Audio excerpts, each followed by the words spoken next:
Buenos días. Buenos días. Por favor, tomen asiento. Hoy, miércoles 8 de mayo del año 2013, se inicia el juicio en contra del ciudadano alemán Adolfo Hitler. Por favor, que entre el imputado a la sala.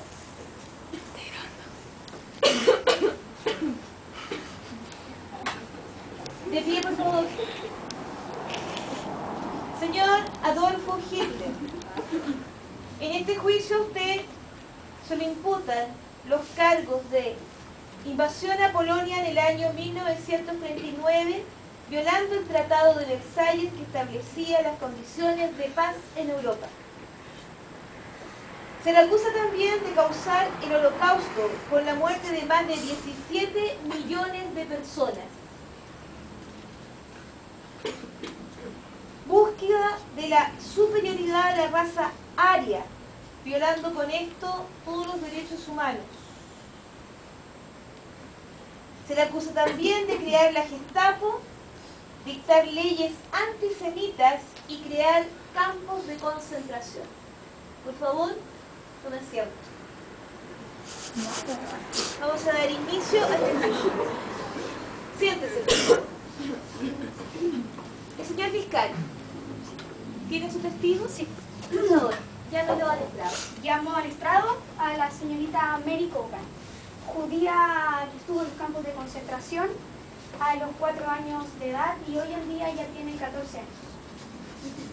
Señorita Mary, ¿quiere decirle la verdad? Señorita Mary Kogan, ¿qué podría relatarnos acerca de su vida en los campos de concentración? Recuerdo que estaba acostada y afuera escuché muchos gritos.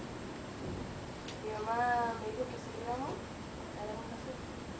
Cuando salí, empezó lo que sentía de una un recuerdo. Me encontré con mucha gente, igual que nosotros, triste, mal. Recuerdo que decían caminar mucho. No sabíamos dónde la gente. Señorita, ¿usted alguna vez vio alemanes nazis en los campos de concentración? ¿En qué momentos los veía prácticamente? Siempre los veía. Recuerdo que ellos nos mandaban, estaban con nosotros cuando caminábamos, cuando vivían. ¿Y hay algo que los pueda identificar, que usted pueda recordar, por supuesto? Claro, recuerdo muy bien la escena que tenía en mi mente. Claro. ¿Y cómo actuaban ellos comúnmente en los campos de concentración? Ellos eran malos, nos maltrataban, nos pegaban, violaban a niñas, gracias a mí, no me violaron. No hacían mal, no pegaban preso. ¿Podría describir algún hecho en particular que usted haya sufrido por parte de los militares, algún tipo de abuso? Recuerdo que estábamos mi mamá, yo, y me iba con mi abuelo y mi abuelo. Recuerdo que como nos hacían caminar mucho, mi abuelo en un momento paró, cayó rendido al suelo. Era porque no podía seguir caminando, era anciano.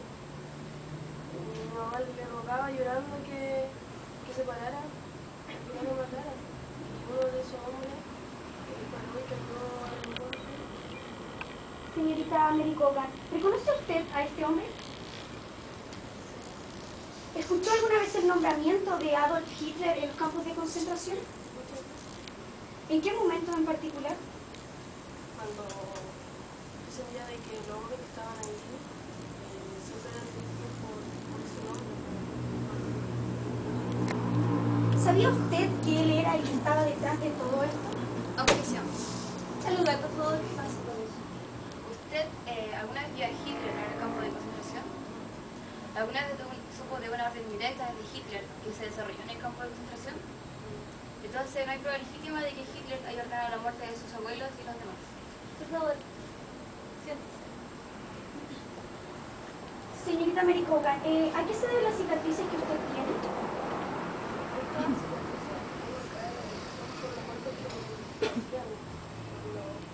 Los trabajos que teníamos que hacer. Y el tatuaje que usted tiene, ¿a qué se debe? Por favor, ¿podría mostrarlo al jurado? No, sí, adelante, por favor. Y un número. ¿A qué se debe ese tatuaje? En verdad no sé lo que significa, solo sé que a todos lo hacían. Bueno, señores del jurado, los tatuajes que le hacían a los judíos era prácticamente porque los consideraban un número y para intentar llevar la cuenta de los judíos que entraban en los campos de concentración. Era un acto muy común entre alemanes nazis hacia los judíos. Señorita, ¿qué recuerda usted o reconoce a partir de las siguientes imágenes?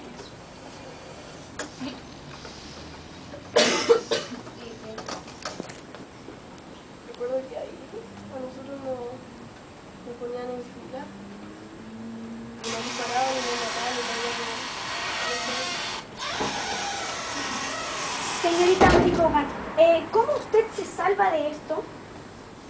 recuerdo que mi mamá, cuando nos pusieron en fila, a mí, a mi mamá y a mi abuela, ella me dijo de que cuando escucháramos los disparos, nos tiráramos frente a todos los muertos. Pero ya me hice la muerte. Estuve ahí muchos días, pero que no me pillaran.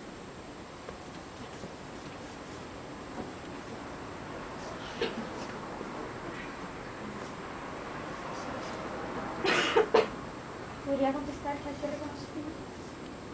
Eso es lo que yo siempre vi, mataban mataban al niño, mataban al anciano, a todos. Termine su señal. Gracias. Señorita Mary, ¿puede seguir respondiendo? Por favor, el abogado defensor.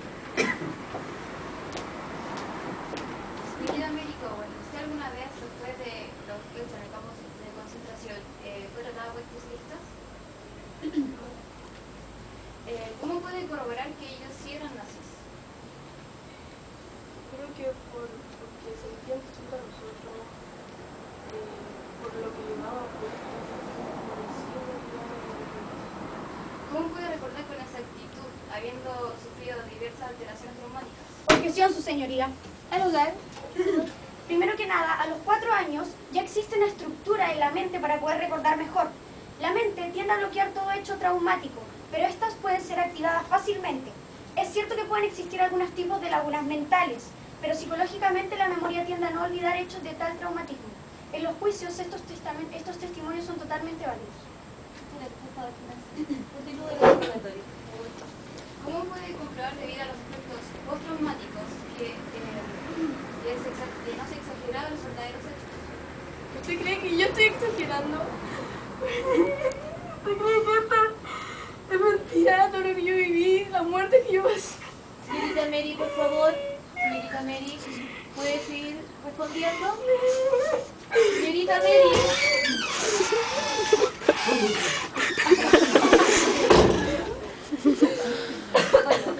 Lamentablemente este testigo no puede seguir respondiendo, tendrá que llamarlo en otro momento. Por favor, fiscal, un poco. Sabemos que es traumático lo que vivió, pero usted, como fiscal, debería decirle a su testigo que debiera controlarse un poco más. Bien. Abogada defensora, ¿su testigo? Sí, Eva Brown. Por favor, la señora Eva Brown.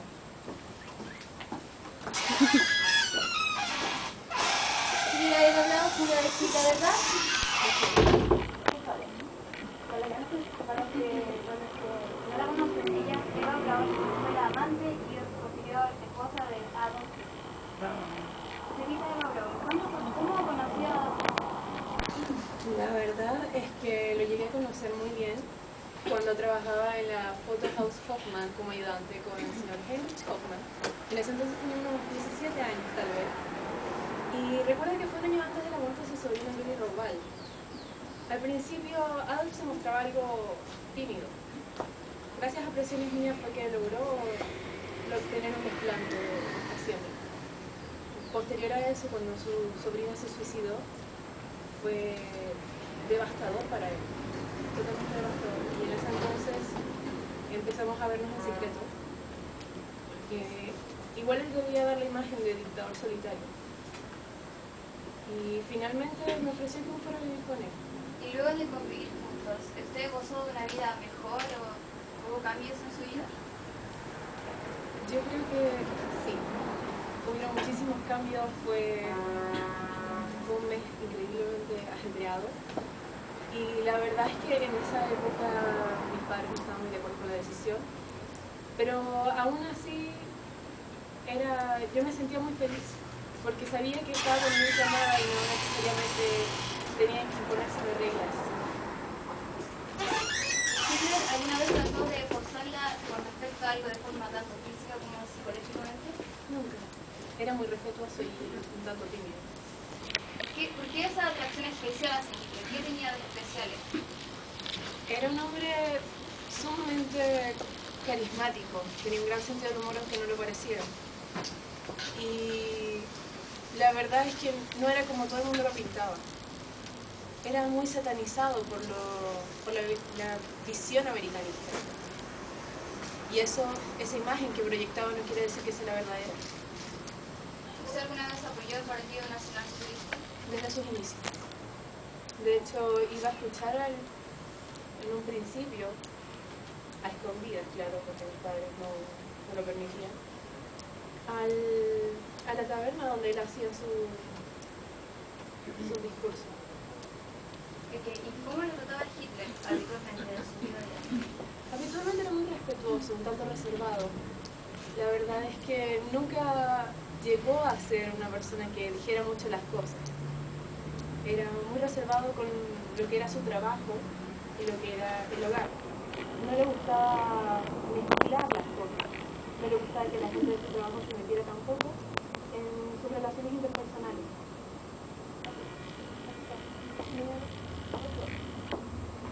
Señor Ricardo, por favor, preguntar, ¿puede comenzar con una pequeña evidencia? Por favor.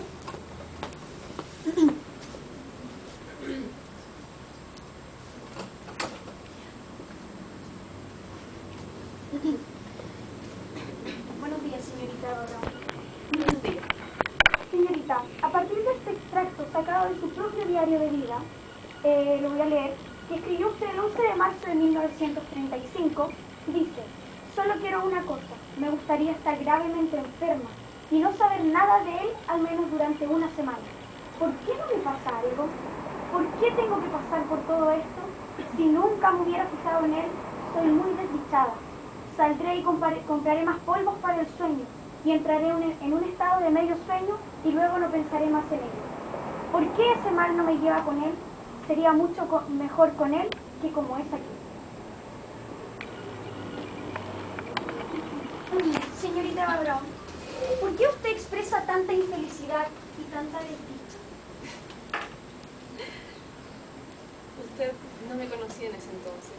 Y la verdad es que esto es un extracto de un capricho que tuve en esa época.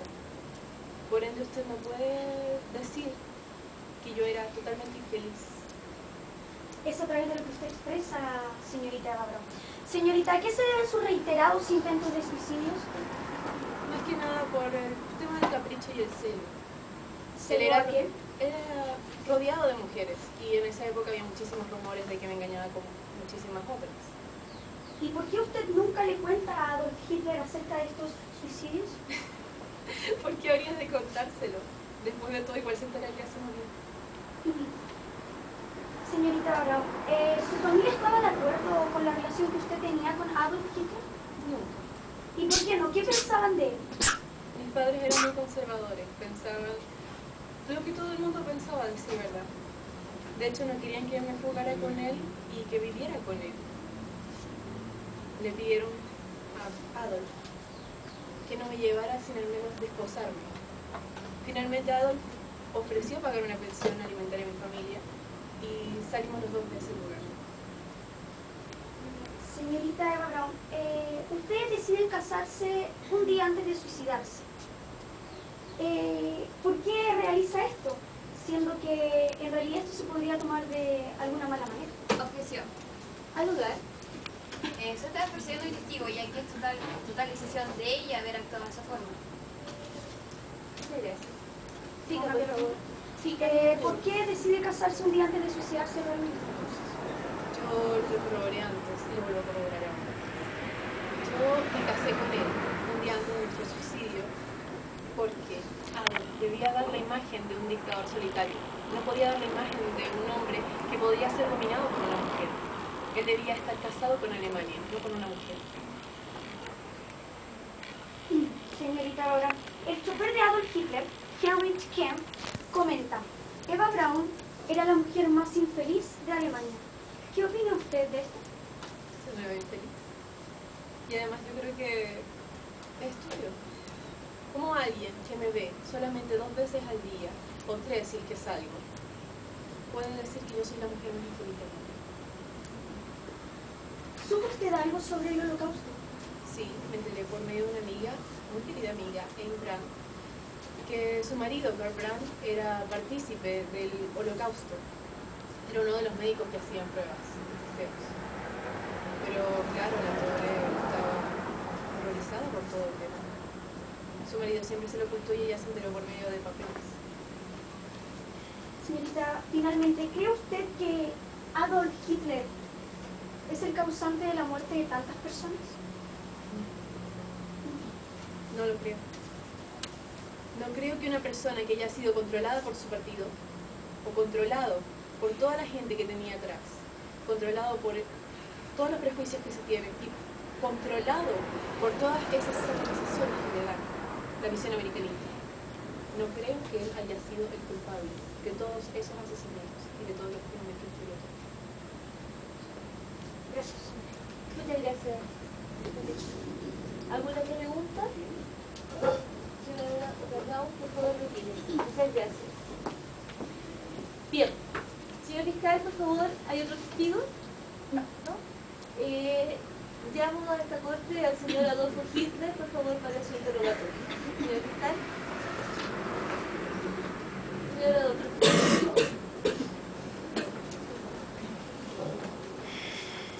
Señor Hitler, ¿usted jura decir la verdad y toda la verdad? Lo juro. Siéntese, por favor.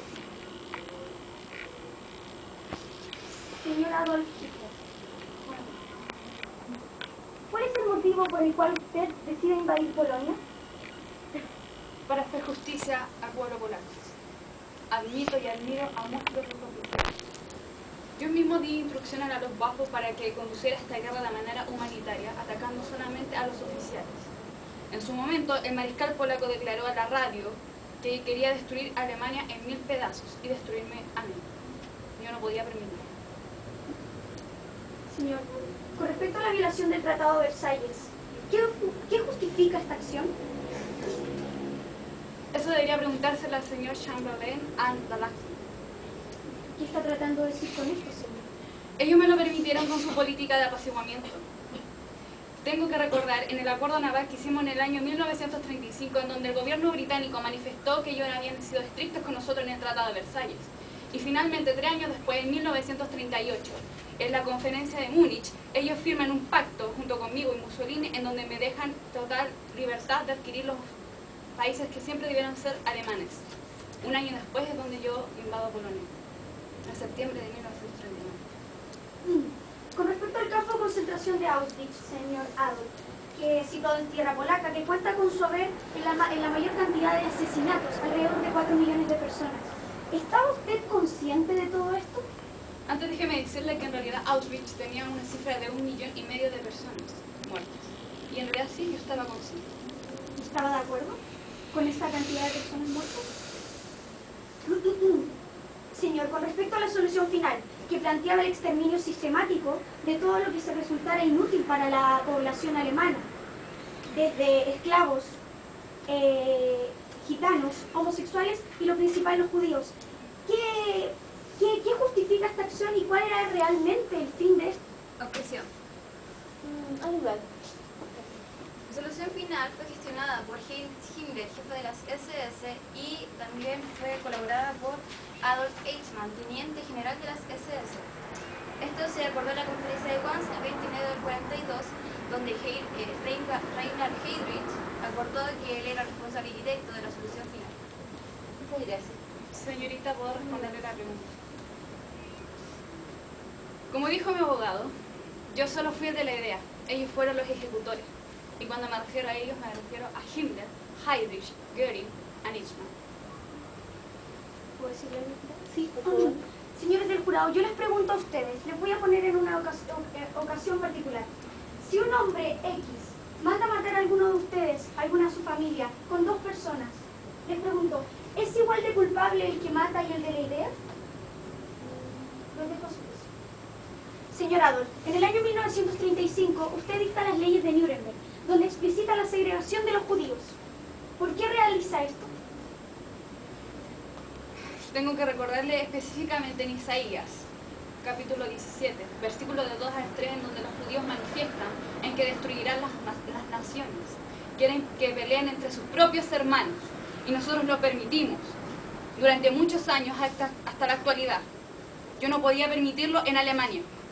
Es así como Himmler, un tiempo que fue el ministro del Interior del Reich, dictó las leyes de Nuremberg, bajo mi consentimiento.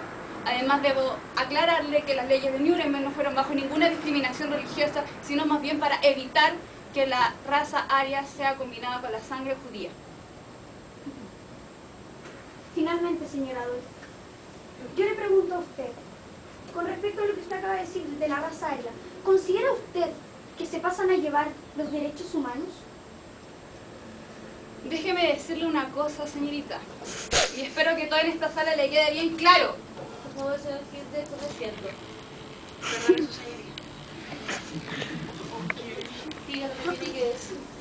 La discriminación siempre ha existido y va a seguir existiendo durante muchos años. La violación a los derechos de los seres, como usted le dice, siempre va a existir durante siglos. Como ocurrió en Alemania, como ocurrió en su país y como va a seguir ocurriendo en el resto del mundo. Señor Adolf, ¿usted está intentando justificar lo que hizo por el simple hecho que ha ocurrido a lo largo de la historia?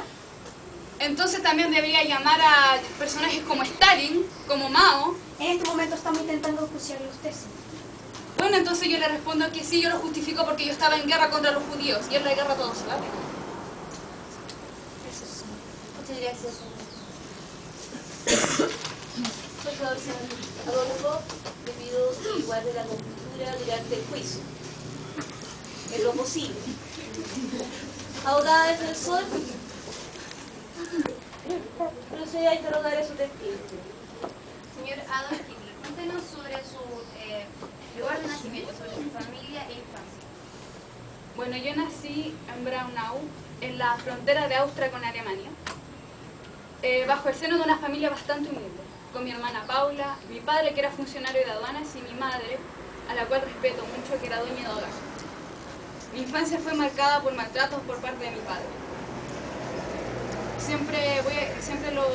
No lo voy a negar y lo expresé de hecho en mi libro. Pero bueno, mi infancia, a pesar de todo eso, tuvo una escasa educación y entonces inicié mi educación de manera autóctona. Cuéntenos sobre sus sueños desde joven. ¿Qué esperaba de la vida?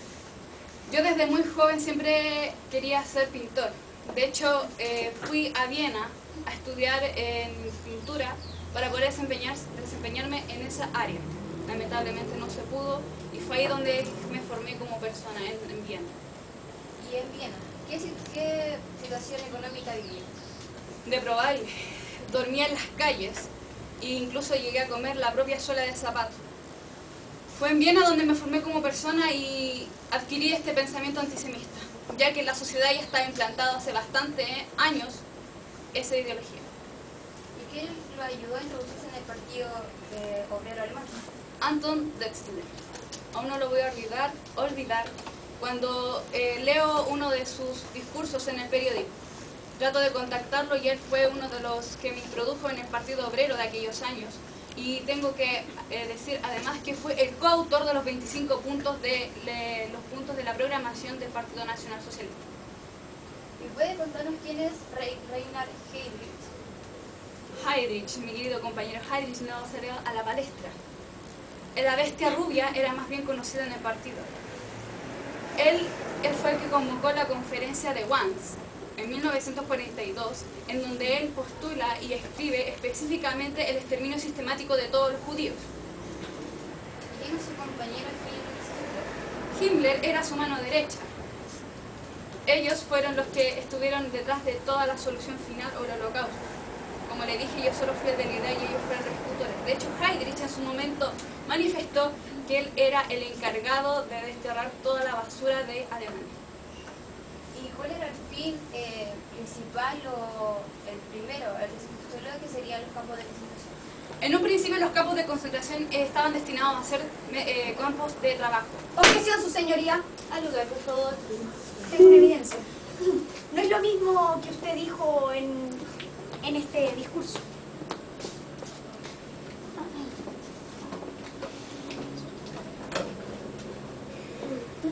Usted en marzo de 1933 dice: la brutalidad inspira respeto. No quiero que los campos de concentración se conviertan en pensiones familiares. El terror es el más eficaz entre todos los instrumentos políticos. Los descontentos y desobedientes se lo pensarán 2 veces antes de enfrentarse con nosotros, cuando sepan lo que se les espera en los campos de concentración. Señor Adolf, yo le pregunto a usted, ¿qué se esperan los judíos en los campos de concentración? ¿Trabajo? Déjeme responderle que sí, dije, en una primera instancia se trataban de trabajo. Los campos de concentración, como lo dice, de concentración es muy diferente a los de exterminio. Fueron las ansias de poder de mi compañero Heydrich las que desencadenaron eso. No lo niego, sí, yo quería exterminar a los judíos, querían que se alejaran totalmente de Alemania y de Europa. Pero no hay ninguna firma que compruebe o algún documento en que yo aprueba la solución final o el holocausto o el exterminio de los judíos en los campos de concentración. Solo su propio Serían preguntas. ¿Usted alguna vez sintió una presión en su partido político? Al principio sí. Cuando yo inicié en el Partido Nacional Socialista me vieron como la cara visible, como la marioneta, a quienes podían manejar las grandes clases burguesas alemanas, que querían tener más beneficios que los mismos judíos. Al manipularme, ellos me hacían como total responsable de todo lo que yo planteaba, cuando en realidad no era únicamente mi idea, sino de varios de los que estaban detrás mío. Hasta que por fin adquirí la Cancillería y ahí es donde ya hago total responsabilidad del poder en Alemania. Ok, cambiando de tema, ¿en qué sentido existieron las mujeres en su vida? ¿Qué relevancia tuvieron? Las mujeres. Yo admiro mucho a las mujeres, las amo tanto como mi propia Alemania. Podría empezar por mi madre, a la cual respeto mucho, que en paz descanse. A Yeli, mi sobrina, a la cual siempre amé como mi querida hija. A Eva, que está aquí presente conmigo, que siempre estuvo apoyándome desde que nos conocimos. Y también podría hablar de las mujeres en Alemania. Yo hice muchos beneficios sociales en cargo a ellas. Siempre fui respetuoso. En mi gobierno se crearon 4.000 consultorios en donde ellas podían ser atendidas y planes sociales de prenatal para que ellas fueran educadas y ayudadas durante su embarazo. Ok. ¿Usted llegó al poder de forma democrática y legal a la Cancillería? Siempre lo voy a corroborar, que yo llegué a Alemania, a la Cancillería, con democracia. Vencí a la democracia con democracia.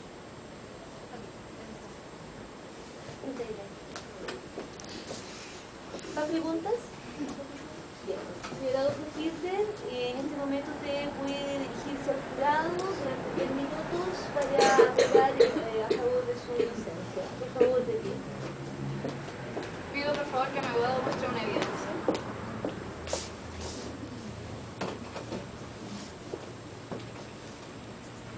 La última. Sí.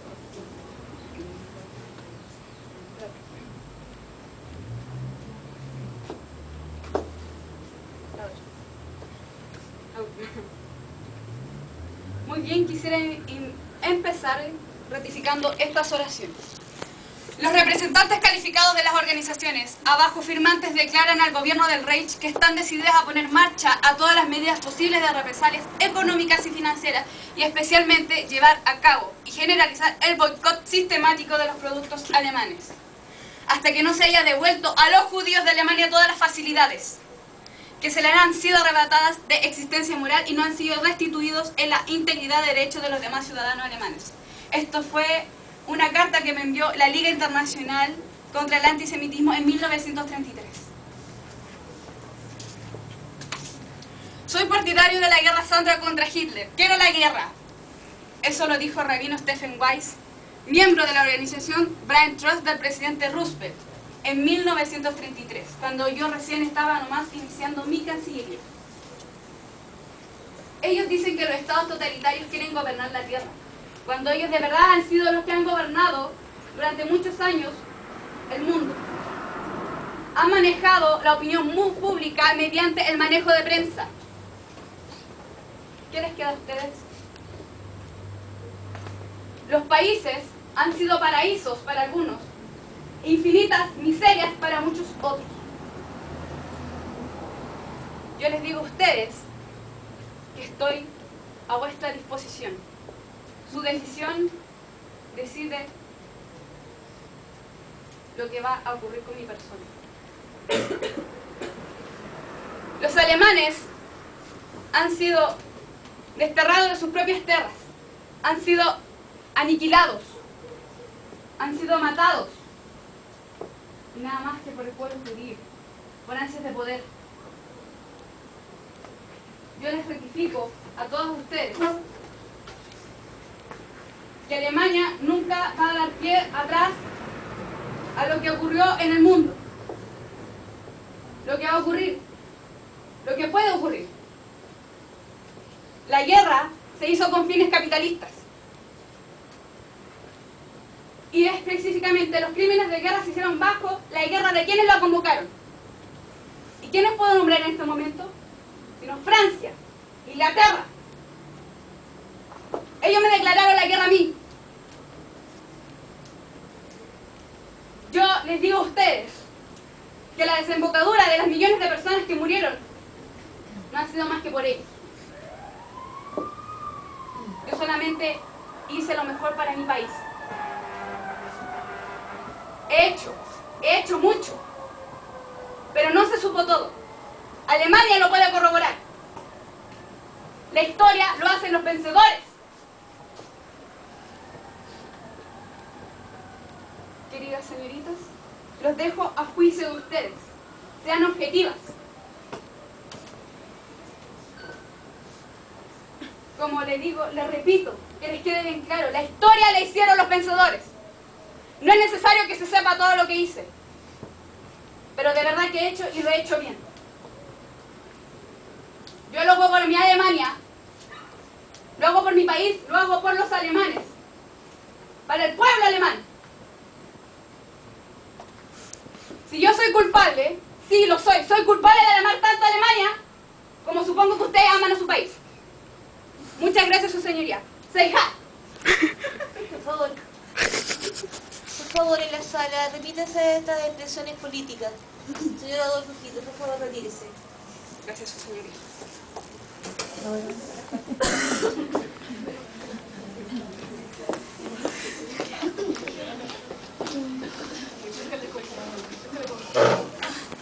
Bien, terminado las interrogaciones a los testigos, procedemos a la parte de los alegatos finales de ambos abogados.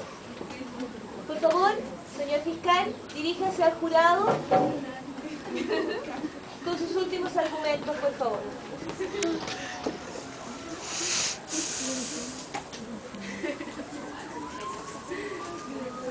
¿Apago la luz? No, todavía no.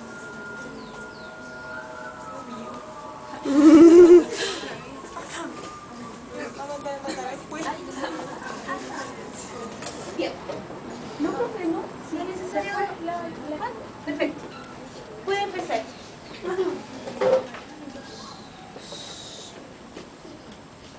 No puede hallarse en la historia otro crimen tan atroz, ni tan fríamente calculado, como el que aniquiló a millones de seres humanos en los campos de concentración nazi, reducidos al estado animal, sometidos a la más espantosa degradación moral y física, hombres, mujeres y niños.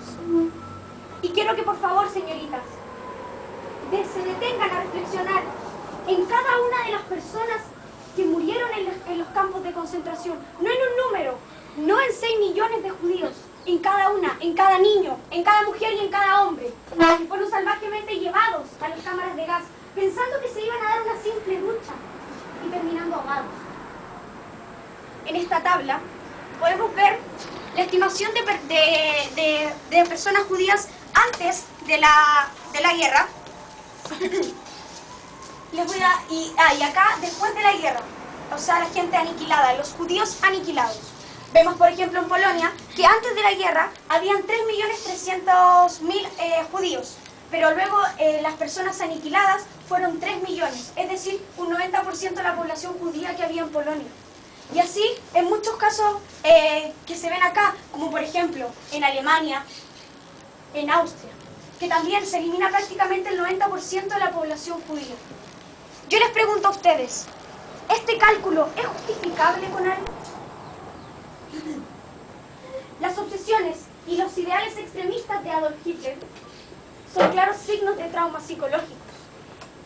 Pero, ¿puede un hombre con tales traumas psicológicos dirigir una nación estando consciente de lo que hace? Sí. Según el psicólogo Mauricio Arriagada, Adolf está consciente de lo que hace hasta unos años antes de haberse suicidado. ¿Es una excusa justificar que Alemania estaba en extrema pobreza para matar a 60 millones de personas? ¿60? Sí, yo se los puedo justificar. Si contáramos los 6 millones de judíos muertos, más 55 millones de personas muertas en la Segunda Guerra Mundial, porque recordemos que la Segunda Guerra Mundial se inicia con la invasión a Polonia y la violación del Tratado de Versalles. ¿Que quién lo hace? Este hombre aquí presente. Tenemos un total de 61 millones de personas muertas a causa de las obsesiones de un hombre. ¿Este cálculo es justificable con algo? Adolf fue el origen de este tormentoso asesinato, crimen. Pero es cierto, él no estaba solo. El pueblo alemán estaba codiciado por el deseo de venganza y por el resentimiento por haber sido vencidos en la Primera Guerra Mundial. Pero habituémonos en la actualidad, en el caso de Chile, con la Guerra del Pacífico. ¿Acaso Perú y Bolivia se han sublevado contra nosotros matando 61 millones de personas? No. ¿Acaso Perú y Bolivia han violado tratados postguerra por el simple hecho de tener obsesiones? No. Buscando alguna justificación a lo largo de la historia, me encontré con una gran similitud entre un personaje chileno, Augusto Pinochet, y Adolf Hitler. Adolf tenía la idea del exterminio judío y Pinochet a los de civiles de izquierda. Adolf emplea las cámaras de gases y Augusto el gas sarín. Augusto Pinochet crea la policía secreta del Estado chileno, la DINA, y Adolf la Gestapo. Es en este punto donde yo me quiero detener. La Gestapo, en los tiempos del Tercer Reich, obedece directamente al Führer, ¿quién más decir? A Adolf Hitler. Es decir, podemos concluir e inferir que todo lo que hace la Gestapo viene directamente de una persona, de Adolf. Les voy a mostrar unas imágenes de las torturas que ocupa la Gestapo en esos tiempos, que fueron recreadas en un museo de España.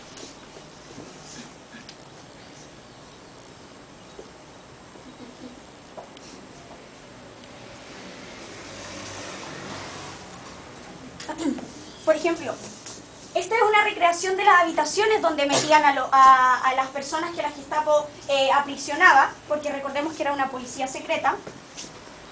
Vemos aquí unas imágenes reales de la manera en que trataban a las personas. Vemos aquí cómo lo tienen torturando. Una de las torturas más comunes era quemarles la cabeza a través de 2 estufas.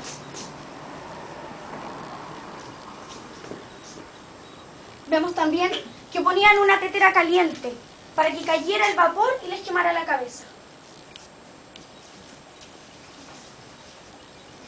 Aquí vemos el instrumento que utilizaban para cortarles el brazo la muñeca, algunas de las cosas que utilizaban. Estas son recreaciones que hacen en el museo de los tipos de torturas. Y así muchas otras.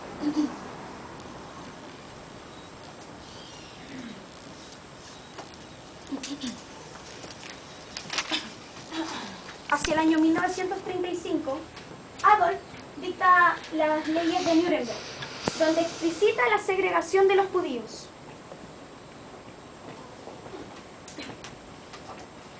Y es aquí donde tenemos algunos puntos.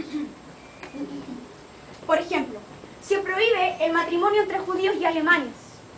Uso del brazalete blanco con la estrella de David para controlar sus movimientos. Déjenme contarles que a los judíos no se les dejaba caminar por la calle en Alemania, o sea, por la vereda. Tenían que caminar por la calle, por el simple hecho de ser judíos, y utilizar la estrella de David para poder controlar sus movimientos. Se les obliga a vivir en guetos, que eran barrios reservados exclusivamente para judíos. Pero no eran barrios de la clase alta, por supuesto, eran barrios marginados. En esta imagen vemos a dos judíos que, por si pueden ver, tienen la estrella de David con su hija. Y ahí está la estrella de David que utilizan.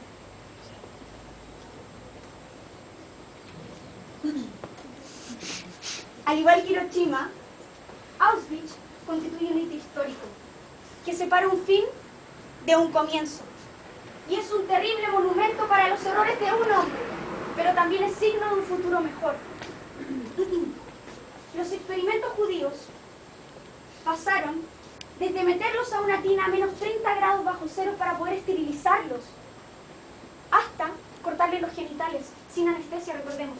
Y aquí aparece un personaje, Joseph Mengele, un doctor obsesionado con los siameses, que cuando le dice que vaya a los campos el campo de Auschwitz en Polonia, lo primero que él dice, vaya, qué bien, voy a trabajar con ratas judías.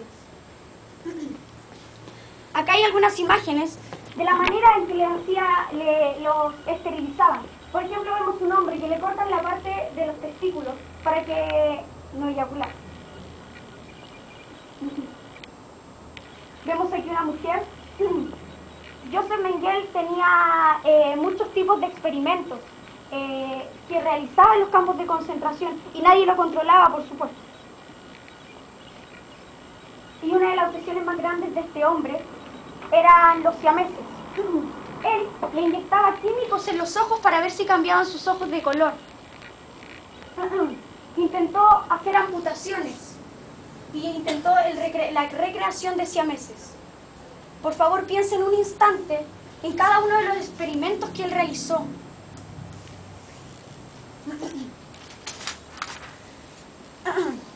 ¿Acaso no es esto un abuso? En realidad los dejo a su juicio. Otra de las obsesiones de Adolf era el exterminio de los judíos, como se le ha dicho a través de todo este juicio. Esta búsqueda de la raza aria que realiza este hombre afecta desde enfermos congénitos a discapacitados físicos y psicológicos, a eliminar por su inutilidad social, a esclavos, a gitanos a eliminar por su forma de vida y a homosexuales por su desviación sexual. Y por supuesto a los judíos que constituyeron la mayor cantidad de muertos en esos tiempos. Todo esto está explicitado en los 25 puntos del libro Mein Kampf que él mismo escribió. Finalmente, yo les pregunto a ustedes, ¿qué puede justificar la muerte de tantas personas? ¿Quién se cree lo suficientemente Dios para quitar la vida? Muchas gracias. Bien. Llamamos por favor al abogado defensor para realizar la defensa de su cliente.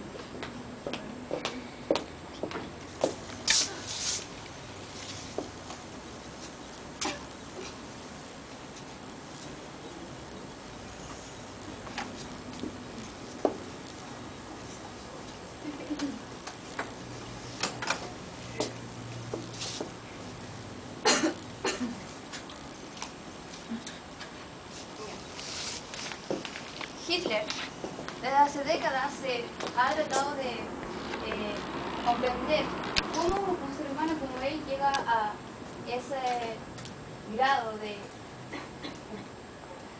a lo que estamos usando hoy día el supuesto genocidio. Según el psiquiatra Vallejo Noguera, los estereotipos hitlerianos que hoy en día circulan en la internet, en documentales y películas, son los que crearon sus propios enemigos y vencedores. Para ellos, Hitler era un judío inepto que solamente sus generales ganaban las guerras, mientras que él solo era responsable de las derrotas. Durante décadas también se ha traído a colación el tema de la supuesta homosexualidad de Hitler. O sea, ¿qué dice esto? Que las mismas personas que están acusando a Hitler de ser un racista nazi, están usando el racismo homofóbico para añadir baldones a su imagen. Hitler, comparado con su compañero y posterior némesis Stalin, tuvieron muchas similitudes en su vida. ¿Cuál era la principal? El maltrato familiar que sufrieron desde que eran pequeños, a manos de sus padres. Todo esto marcó un grado en la psicología de Hitler, incluso llegando al coma en el caso de él. En cuanto a su suicidio y cremación, esto no fue un acto de cobardía y ni menos de heroísmo, sino que fue lo único que cabía de hacer. Hitler, demasiado conocido y aparte en ese momento estaba tan deteriorado de salud, era lo más lógico que podía hacer, ya que sabía que si caía en manos de tan implacables como innumerables enemigos, él terminaría como Mussolini. Y para entender el odio de Hitler hacia los judíos hay que remontarse a esa época, fines del siglo XIX y principios del siglo XX, donde todos los alemanes que tenían un tipo de crianza y cultura eran orientados hacia un grado de desviado espíritu revolucionario y también llegando al gusto del místico romántico nacionalismo. Todo esto indica que en Viena, donde él llegó cuando era joven, es donde se desarrolla con su antisemismo. ¿Qué quiere decir esto? Por ejemplo, en Chile, hoy en día todos chilenos tienen metido en su cabeza, por ejemplo, el repudio hacia los peruanos, colombianos y bolivianos. Toda la cultura lo tienen.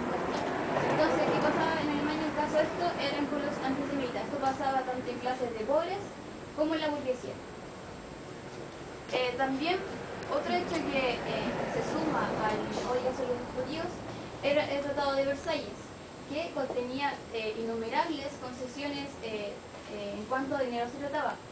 Alemania tendría que pagar importantes sumas de dinero y concesiones territoriales a los vencedores. El gobierno alemán consideró el tratado como en la conferencia que no hubo ningún mecanismo de consulta ni de negociación, obligándolos a pagar esto. Toda esa suma de dinero dejó a Alemania en la suma pobreza. Bueno, como se probó en el juicio de Nuremberg, todas las muertes y la serie innumerable de dolores que ocurrieron en el Holocausto no se pueden atribuir solamente a su caudillo, como tampoco se le puede atribuir toda a Mao, la barbarie de la Revolución China, ni a Bonaparte el inmenso costo humano y material de su aventura. Todo esto fue en realidad toda una pandilla de criminales que también actuaron por cuenta propia. ¿Quiénes eran ellos?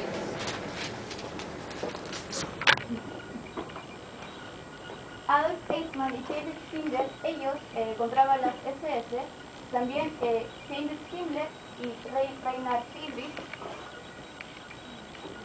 y Theodor Eicke controlaron la primera campo de concentración que existió en el año 1934 en Dachau. Cabe destacar que Hitler, recién en 1938, tomó poder sobre los campos de concentración. También está Joseph Mengele, que como mismo dijo Carla, él actuaba por cuenta propia, nadie lo controlaba. ¿Y qué hacía él? Él hacía los diversos experimentos médicos. Y también está el Einsatzgruppen, que era un grupo de criminales controlado por Heinrich Himmler y Reinhard Heydrich, en donde ellos se les acusa de haber asesinado en Polonia, Checoslovaquia y en Austria, habiendo matado a 1.400.000 personas.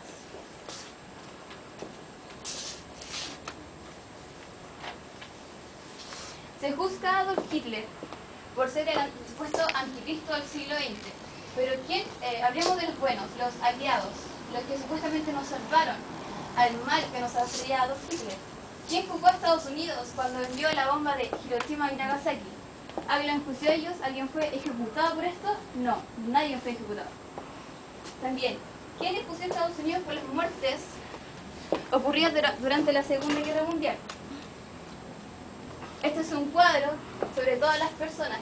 Este cuadro fue hecho según la misma cantidad de muertes que hicieron los mismos victimarios. O sea, la cantidad mínima. Y cabe destacar que muchas de las cantidades fueron divididas por 2, 3 y 4 para hacerlo un poco más justo. Y aún así, aquí hay más de 10 millones de personas. Aquí está el cuadro de personas desaparecidas y las personas privadas de libertad en virtud de la ley restrictiva. Todo esto en total hace más de 50 millones de personas. Ahí están las fuentes, por si las buscan. Y están todas las fuentes de cada uno de los números que aparecen en el cuadro. ¿Y quién? Hablemos de los judíos, los desamparados judíos. ¿Quién ha enjuiciado a los judíos por lo que está ocurriendo hoy en día? Hoy en día, si no sabían, hay una guerra en Palestina. ¿Y de qué se trata esta guerra? Los judíos tienen encerrados a Palestina sin alimento, ni agua, ni ninguna necesidad básica. Tampoco dejan entrar a cadenas de turistas internacionales. Tampoco dejan entrar a cargas humanitarias. Un ejemplo de esto fue en el año 2010, cuando un barco que llevaba carga humanitaria al pueblo palestino, toda la gente de la tripulación fue acribillada por los judíos. Aquí hay un documental que voy a mostrar unos 3 minutos, donde sale la situación que hoy en día está pasando en Palestina.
¿Ah? No hay.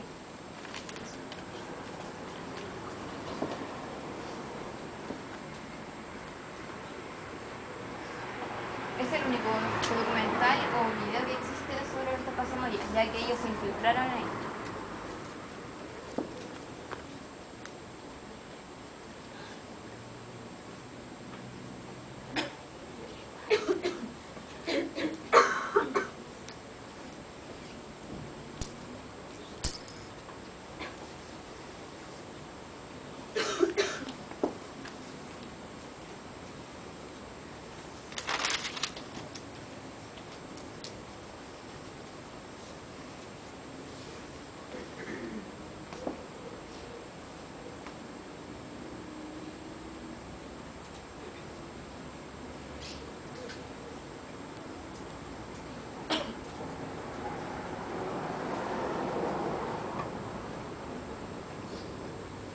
Me dicen horas y horas de fila para poder comprar un pedazo de pan.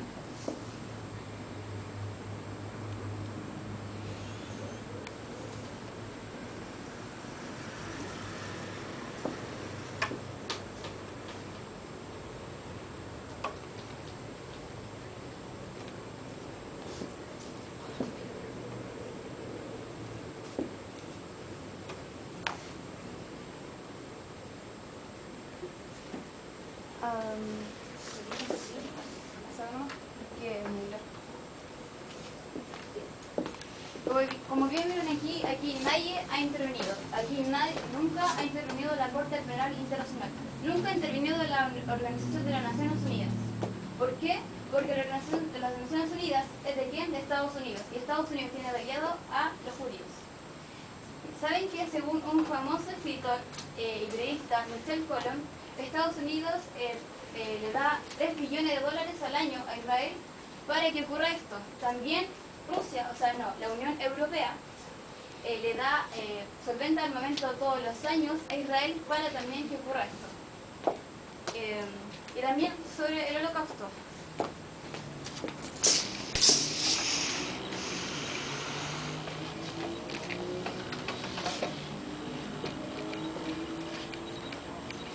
Ahí. No, al lado. Ahí.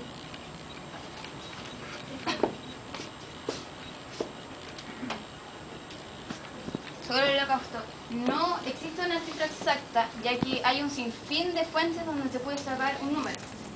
Pero hay algo extraño que yo encontré, que sobre el número de 6 millones de judíos, se hablaba de este número en el año 1938, casi 2 años desde que empezara la Segunda Guerra Mundial. Es imposible que se haya podido hablar de esto.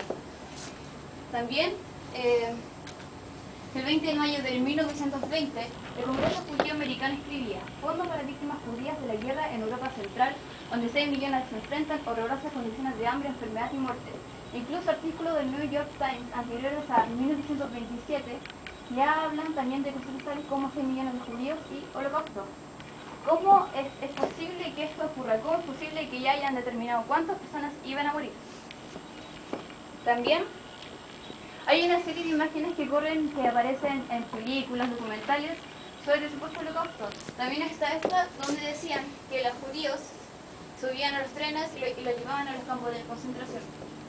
Aquí dice: trenes repletos de alemanes que están huyendo de los territorios del este. Están viajando al distrito de Ruhr en busca de trabajo. El tren del fondo es un tren moderno del año 1946 que va a la ciudad de Lübeck. 1946, un año después de que se terminó la Segunda Guerra Mundial. También la foto a la derecha fue distribuida por judíos en Rusia con una postal con la frase: madre e hijo asesinados por bandas en Odessa en 1905. A la izquierda, la misma foto que dice el crimen fue hecho por los alemanes en la Segunda Guerra Mundial. Esta apareció en los diarios. Y ahí dice lo de madre e hijo exiliados. Debe estar antiguo. Esta foto es algo curioso, porque una de las dos puede ser real, está bien, pero ¿por qué mintieron? ¿Por qué esta foto la convirtieron a esto? ¿Por qué? Y también está el Museo Yad Vashem, entregó esta fotografía a la revista alemana Monte Illustriert para mostrar a las atrocidades alemanas en los campos de concentración. La pura verdad, estos son uniformes de soldados soviéticos. Esta foto aparece ocurrentemente mostrando una sinagoga en la calle Orienburger en Berlín, supuestamente durante la noche de los cristales rotos, donde Hitler supuestamente mandó a matar a todas las personas que él consideraba enemigas en su partido político. La verdad es que fue destruida por el bombardeo aliado en la ciudad de Dresden el 13 de febrero del 45, y en solo 3 horas los aliados asesinaron a más de 300.000 civiles alemanes.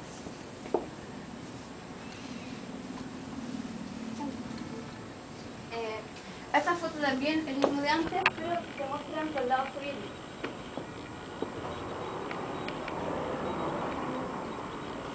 Aquí hay otra, dice: la fotografía original de mejor calidad, esta, muestra a los líderes alemanes Hindenburg, Kaiser y Ludendorff examinando mapas militares en un cuartel alemán.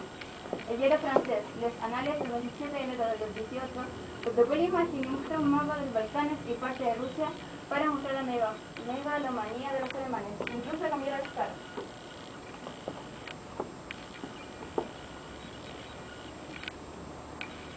Este frasco fue presentado como prueba en el juicio de Nuremberg como jabón judío. Aaron Breitbart, un investigador del centro Simon Wiesenthal, dijo: los galleros estudiosos del Holocausto creemos que no hubo tal cosa como jabón hecho de judíos. Hubo un rumor después de los campos. Científicos luego analizaron el jabón para ver si encontraron rastros de ADN. No se encontró nada. Y está Esta no solo vergonzosa sino ridícula falsificación fue utilizada en los juicios de Nuremberg como la cabeza de un supuesto judío que los nazis les achicaba en los campos de concentración. Se puede ver completamente que es falso. Esa es la fuente del caso. Y ahora, yo creo que todo esto da para pensar mucho y no es probar la inocencia de Hitler, sino que tengan una visión más imparcial en cuanto a lo que causa ese dolor. Muchas gracias.